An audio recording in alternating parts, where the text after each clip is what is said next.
Same bag, same price, same logo on the front. But your hand hits the bottom faster than it used to, and you noticed it before you could explain it. That's not in your head. It's not just this bag either. It's the coffee, the detergent, the cereal you've bought since college. Here's what actually happened. The company never raised the price on you. Therefore, on paper, nothing looks wrong at all. But quietly, behind that price tag, they made the product itself worse. And they did it inside the exact same box you've trusted for years, without ever reading the label twice.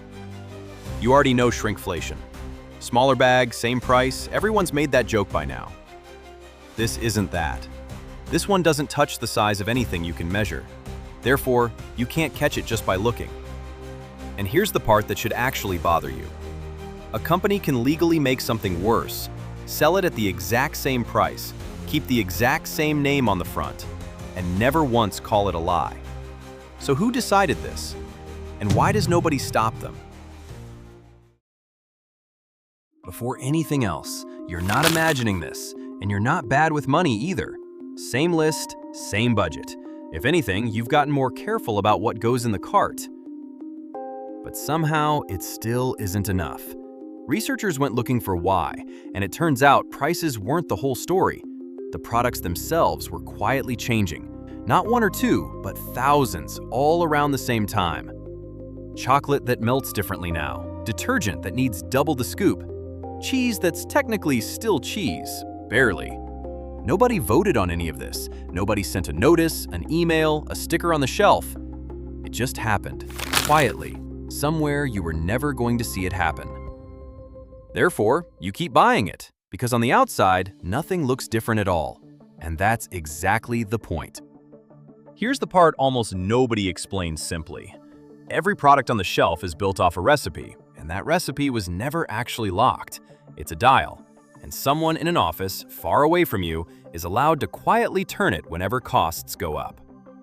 So when costs rise, a company has two obvious moves: raise the price on the label and risk you noticing and walking to a cheaper shelf, or shrink the bag and risk you noticing that too. That one already went viral, remember? But a lot of them pick a third move instead, the one you were never going to see. They keep the price, they keep the box, and they quietly make what's inside a little bit worse. Cheaper oil instead of real butterfat, thinner metal in the can, less real cheese and more cheese product, printed just small enough that you'd have to be looking for it. Same price, same shelf, same box you trust without reading it anymore. There's a name for this now: skimpflation. Shrinkflation's quieter, meaner little sibling, and it works so well for one simple reason. A smaller bag, your eyes catch instantly. You don't even need to think about it.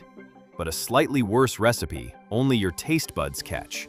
And even then, most people don't blame the company first. They blame themselves. Maybe my taste changed. Maybe I just got used to something fancier.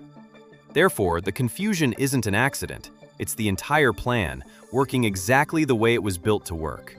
Here's the part that actually gets under your skin. You did everything right. You compared prices, you stuck to the list, you didn't upgrade to the fancier brand because you were being responsible.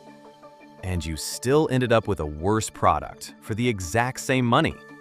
Because the one thing you were actually trusting, that staying the same meant staying the same, was never true to begin with. This is skimpflation, not a shrinking box you can measure, a shrinking promise. Same wrapper on the outside, quietly emptied out on the inside. And it only works under one condition: that you doubt your own memory, your own taste, your own sense of things, before you ever think to doubt the label. Therefore, the real injury was never the money. It's the part where you start distrusting yourself instead of them. And to be clear, this isn't one greedy company doing something sneaky. This is basically every company doing the same math around the same time, and there's barely a rule standing in the way. In most places, there's no law saying a chocolate bar has to contain a fixed amount of actual chocolate. Therefore, there's nothing to enforce, nothing to catch, nothing to fine. But here's the part that should really sit with you. This doesn't reverse once the economy gets better. It just becomes the new normal. The next normal gets built right on top of it, and nobody ever comes back to reset it. So that's the actual machine here. Not one villain twirling a mustache somewhere. 1,000 small, boring, individually defensible decisions in 1,000 small meetings that all quietly add up to your groceries getting worse, forever, unless someone actually notices. You weren't wrong to trust the label. That trust is exactly what got used against you here. And that's not naivety, it's just how anyone gets through a grocery store without going insane over every single choice. Therefore, none of this is a you problem. It's the design working exactly as intended. And to be honest with you, this video isn't going to fix your grocery bill.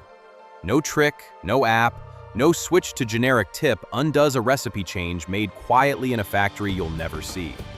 Anyone telling you otherwise is just selling you the same confidence trick from a slightly different angle.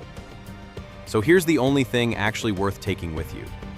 Next time something tastes a little off, or empties a little faster than it should, or just feels wrong somehow, don't ask what's wrong with your taste.